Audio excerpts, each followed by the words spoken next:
Bienvenue chez Automobile de l'Est. Aujourd'hui, je vous présente la dernière arrivée. C'est un modèle plutôt rare. En plus, je suis un grand fan de la marque. Elle n'est pas toute jeune. Elle a 150 000 bornes en plus. C'est assez une exception chez nous. Mais là, il s'agit d'un CLK AMG et pas de n'importe quel CLK AMG puisque c'est un CLK 63. Donc le 6 litres 2 V8 Atmo sous le capot qui fait 480 ou 481 chevaux, je ne sais plus exactement. C'est une boîte auto en 7 rapports, ce qui est plutôt pas mal parce que la voiture est de 2007, donc à l'époque c'était déjà une belle technologie. Elle est en gris ténorite si mes souvenirs sont bons sur l'appellation de la couleur. Elle est plutôt bien équipée, elle est même quasiment full option, ce qui est assez rare. La seule chose qui n'est pas d'origine esthétiquement, c'est les jantes en noir. Bien entendu, on va la démarrer parce que ça fait un bruit monstrueux. Pour ceux qui ont découvert la plupart AMG avec la C63 quand elle est sortie à l'époque et qui sont tombés amoureux, c'est exactement le même chant, donc c'est juste magnifique. On va d'abord faire un petit tour esthétique, voir les petites choses qu'il y a sur la carrosserie. Parce que je rappelle, c'est une voiture qui a 150 000 bornes et qui est de 2007, donc elle n'est pas parfaite. Il y a des petits détails à droite à gauche, mais c'est des petites choses. La voiture est plutôt bien conservée, surtout pour son âge. Après, il faut dire que c'est une voiture plutôt exclusive. Donc, en général, on va rarement faire les courses avec ça, même si on a envie de rouler avec tous les jours, et je peux le comprendre. Parce que personnellement, j'adore le CLK. J'en avais un en V6 essence, c'était déjà très sympa. Mais là, on parle juste d'un monstre qui a de la puissance partout, tout le temps. Et on va se faire un petit kiff après si on va ouvrir les deux fenêtres, puisqu'il n'y a pas de montant de porte et que ça fait une grande ouverture. Donc tout le latéral s'ouvre. On a un semi-cabriolet. Et une fois qu'on aura fait le tour esthétique, on va faire tout ce qui est frein pneumatique. Après, on va checker l'intérieur et puis on va voir tout ce qui est équipement et options. Allez, c'est parti. Allez, on va commencer par l'extérieur.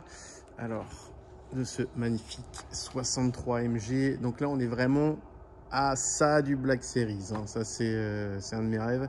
Le CLK Black Series, donc avec un kit dit type DTM, un petit peu plus large, souvent avec l'aileron, qui a la même autorisation, si je dis pas de bêtises, mais qui sort un peu plus. Au lieu des 480 bourrins, il en sort 500 ou 510, quelque chose comme ça.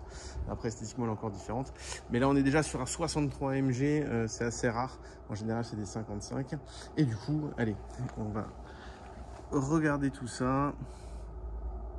Donc sur la face avant, j'ai rien vu de spécial à part voilà des petites choses, des petits impacts routiers et encore c'est plutôt propre. Cette optique est neuve si je dis pas de bêtises. Bon, ça c'est de la crasse, hein. Pas nickel non plus. Elle est venue par la route.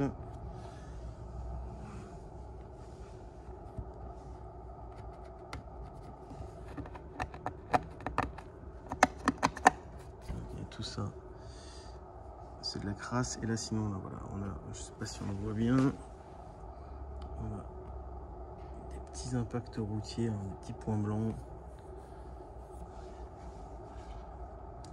rien d'extraordinaire. Sur le flanc côté conducteur, on est l'avant, je vois là une toute petite bosse, là on la voit quand je joue avec la lumière, voilà, je passe pile poil dessus, petit enfoncement, voilà. C'est ultra léger, on peut passer à côté, et moi j'essaye de vraiment tout voir. Le tour de pare-brise est nickel. Sur la portière, j'avais vu en bout de porte, alors je me demande même si j'avais l'impression qu'il y avait une petite déformation ici, mais je le vois plus, ou alors je l'avais mal vu.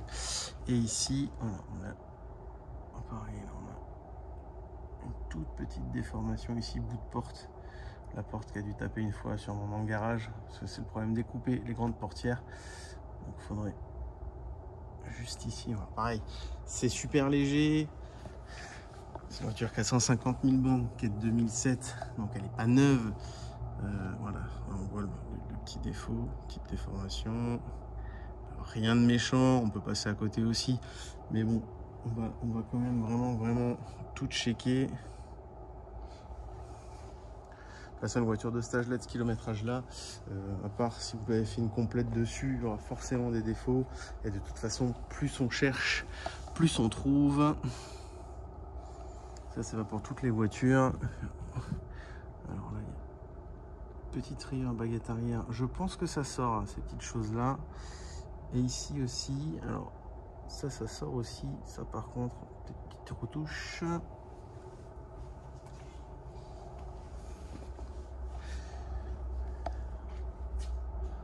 Les petits logos noirs sur la malle. Côté passager, alors je vois des petits coups de porte. À ce niveau-là, je vois un petit coup de porte. Ah ben, il est juste dessus, dans l'arête. Alors ça, je pense que c'est des bosses. Je sais pas si on le voit bien, là, voilà, juste ici. Ça, c'est des bosses qu'on peut sortir en débosselage sans peinture. Même si là, il faut voir, c'est sur l'arête, mais c'est assez léger. Il faut voir s'ils arrivent à passer derrière pour le sortir. Mais s'ils arrivent à passer derrière, ça, ils le sortent. Je suis en train de checker au niveau de la porte. Alors, pareil, c'est vraiment ultra léger. Ceux-là, par contre, là, il y en a deux petits coups de porte ici. On le sent vraiment à peine. D'ailleurs, je pense qu'à la caméra, ça se voit même pas. Parce que déjà, à l'œil, on voit pas spécialement. Après, j'ai eu la chance d'avoir une formation en carrosserie. J'ai l'œil un peu plus aguerri, même si j'ai pas l'œil d'un expert carrosserie. Et je vois les petites choses. Donc plutôt propre, 2-3 petites bosses, 2-3 petits coups de portière. Rien de bien méchant. En plus, rien où on est obligé de repeindre. Je pense qu'on peut tout sortir en débosselage sans peinture. D'ailleurs, pour ça, si vous êtes sur la région Alsace, je vous conseille Upcar, avec qui je bosse, qui sort des trucs de folie, et c'est toujours un travail nickel, et c'est une super équipe en plus, très sympa.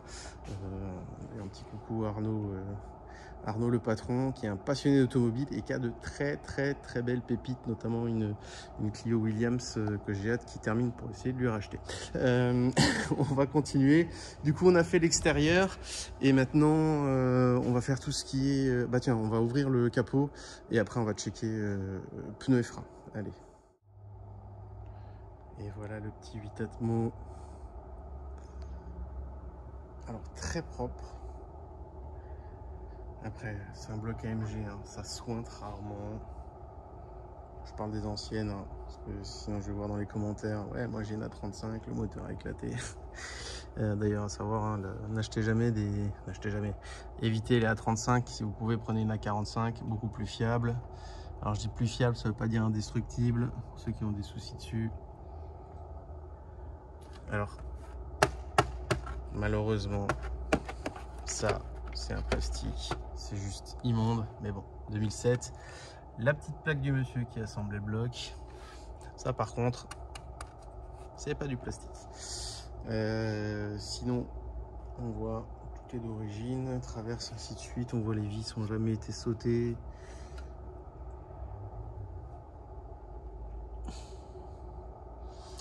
Plutôt pas mal, hein, pour une voiture de stage là. Et surtout le bruit que ça fait, quoi. Bon, enfin bref, on va éviter de m'attarder dessus, on peut y passer des heures. On va tout de suite checker pneus et freins.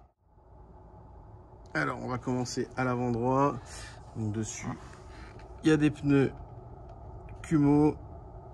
Perso, c'est pas ce que j'aurais mis dessus, mais bon, après donc on est sur du neuf, donc on est entre 8 et 8,5. Donc c'est du pneu quasi neuf. Je vais voir au niveau des freins. Ah bah on fera les disques de l'autre côté parce que là on verra peut-être pas les plaquettes. Ah si, voilà, on voit les plaquettes, elles sont neuves. Les disques quasi neufs, ils sont bons. Donc pas de frais à prévoir sur le train avant. Au niveau du train arrière, donc pareil, on a du Kumho en 2,55 35 18. Ouais, ça doit être juste Hop, je peux regarder la dimension à l'avant, mais on ne doit pas être sur la même taille. 2,25, 40-18 à l'avant. Ouais, voilà, exactement. C'est pas la même chose.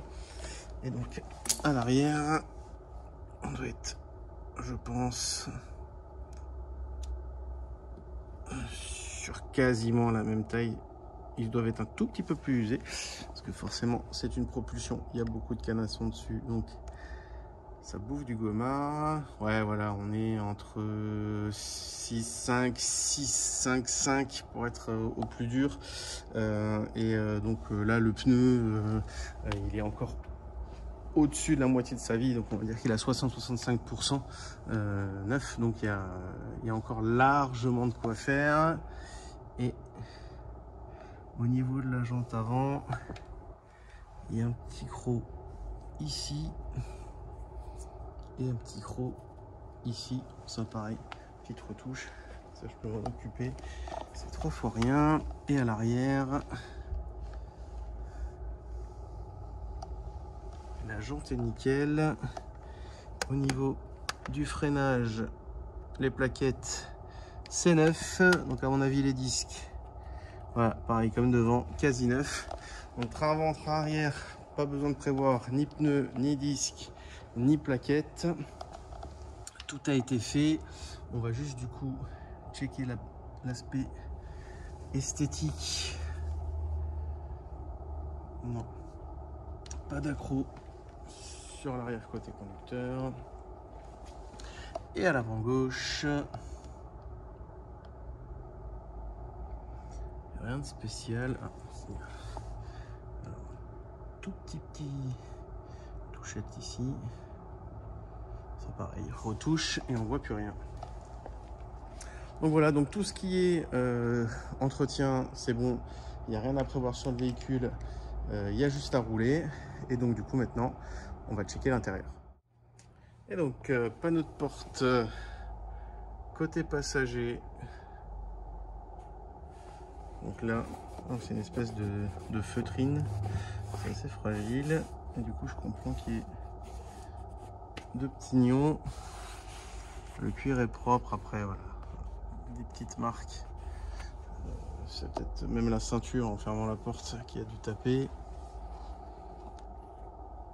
Je le rappelle, c'est un véhicule de 2007 qui a 150 000 km. En général, c'est rarement aussi propre. Et donc, le siège électrique à mémoire avec les latéraux gonflables, ainsi de suite. Le petit marquage AMG qui va bien. Et ce qui nous intéresse, c'est le latéral. Bon, il est neuf.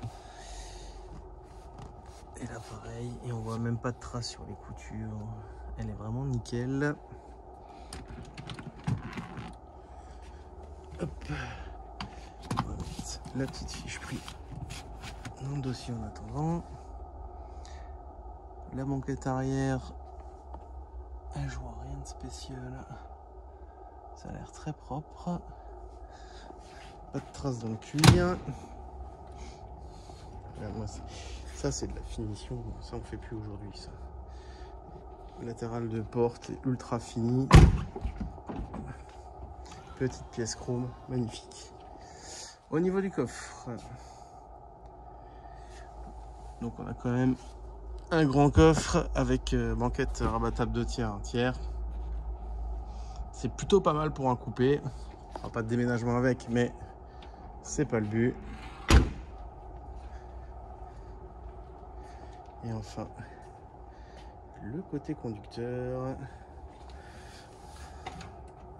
Donc là on voit la feutrine, elle fait de la bouloche. Et je pense que ça force avec les chaussures quand on rentre et qu'on sort. Ici aussi on a les mêmes petites marques de l'autre côté, donc ça je pense vraiment c'est la boucle de ceinture qui tape quand on ferme la portière. Non, normalement en plus elle est assez reculée, oui. Et ça avance automatiquement quand on démarre la voiture pour pas avoir cherché la ceinture. Petit détail très classe. Les sièges électriques à mémoire. On va prendre le volant de ce côté. Alors le volant il mérite un petit retintage. Là on voit le cuir qui est un tout petit peu passé. Je pense que le conducteur a souvent la main Côté gauche posé, main droite sur le pommeau. Comme beaucoup de monde. Bon, un retintage comme ça coûte entre 100 et 150 euros si on le fait soi-même en achetant un kit. Et pour le faire, il faut compter, oui, entre 150 et 300 euros, ça dépend où vous allez. Sinon, le siège conducteur, c'est lui qui va nous intéresser. Il est nickel, sans trace, même pas trop marqué, parce qu'en général, voilà, on s'assoit à ce niveau-là quand on s'installe dans la voiture, ça fait très mal au cuir et au rembourrage. Le latéral, il est impeccable. Bon, par contre, c'est du Merco. On a l'impression qu'il y a un bout de bois dedans carrément. Alors, c'est confort, mais on voit que c'est pas juste une mousse et basta. C'est vraiment renforcé. C'est un vrai baquet. Et en plus, on voit hein, la bagnole, quelques années, quelques bornes, ça n'a pas bougé. C'est juste magnifique. Donc, vraiment nickel. Un défaut, c'est la poignée de frein à main qui est prévue d'être remplacée. Et le système de la boîte centrale qui comme souvent déconne avec la double touche et qui est commandé aussi, qui va être remplacé. Donc on va j'ai pas besoin de chercher la clé, en fait je suis bête. On va appuyer sur le bouton magique. Donc là on a une petite plaque AMG, très sympa. Elle a bien entendu le système de Navi, le petit compteur qui va jusqu'à 320, donc là elle a 150 779 exactement. Le magnifique GPS de 2007, donc siège chauffant, siège ventilé. Ah, le store électrique, alors ça c'est assez rare de l'avoir. Petit store arrière et fonctionnel en plus, magnifique. Très belle option aussi, le tour ouvrant. Et il faut que je vous... Voilà, l'anti-soulèvement, la clim auto-bizone, le régulateur de vitesse, les feux auto, rétroviseur électrique, des givrons rabattables électriques, on a le lave-phare, les commandes au volant, les magnifiques palettes. Si je dis pas de bêtises, c'est taillé dans de l'alu en plus, donc c'est vraiment une très belle pièce. Donc pour passer en séquentiel, la boîte auto 7 rapports qui est dingue hein, juste pour l'époque. Moi sur mon CLK qui était de la même année, j'avais le 3 litres de V6 essence, donc le 320, et c'était une boîte 5. Le keyless, donc ouverture et démarrage sans clé avec le démarrage sur le pommeau, très stylé. Les sièges électriques à mémoire, conducteur et passager, les xénons bien entendu, radar avant et arrière. Alors juste hop, les petits appuis tête arrière. Pourquoi je fais ça? Pour vous montrer l'option la plus cool de chez Mercedes. Donc c'est à dire que quand j'appuie sur le bouton, ils se rabattent. Ça c'est vraiment la grande classe. Donc du coup je vais juste fermer la portière, passer la marche arrière. Et du coup chez Mercedes, les radars avant, on a l'affichage ici, et pour les radars arrière c'est au plafond. C'est assez original, et pour une simple et bonne raison en fait, c'est que quand on va filmer, j'allais dire, quand on va regarder dans le rétro pour sa marche arrière, on va la voir dans le rétro, et donc on voit à quel moment la zone se remplit. Donc c'est super bien pensé. Voilà. Et les sièges bien entendu, dorsaux, latéraux, gonflables dans tous les sens, un super maintien, une caisse magnifique. Et j'avais dit qu'on allait ouvrir complètement. Regardez-moi ça, c'est magnifique. Cette ouverture sur toute la largeur là, c'est vraiment typique du CLK. Et alors je vais juste 1000 tours minute. Là on est à 2000. Je suis même pas monté à 3000 tours. Ça fait un bruit, elle est 100% d'origine. Ça fait un bruit de malade. Ça a une gueule de malade. Alors voilà, là on voit le ramen de ceinture en fait. Donc quand on s'installe dans le véhicule, Le bras sort électriquement, vous amène la ceinture, vous mettez la ceinture et le bras rentre. Et donc là, juste cette petite image avec les fenêtres ouvertes. Magnifique. Je trouve que c'est une bagnole qui a super bien vieilli. Après, voilà, mon avis est biaisé. Je suis un grand fan de Mercedes, je suis un grand fan de ces générations-là et des générations d'avant. Donc forcément. Et voilà, elle me ramène la petite ceinture. J'ai pas besoin de me mettre en arrière. On vient, on attrape le bras, re-rentre à sa place. On pète le drive et c'est parti. On va faire un petit tour avec.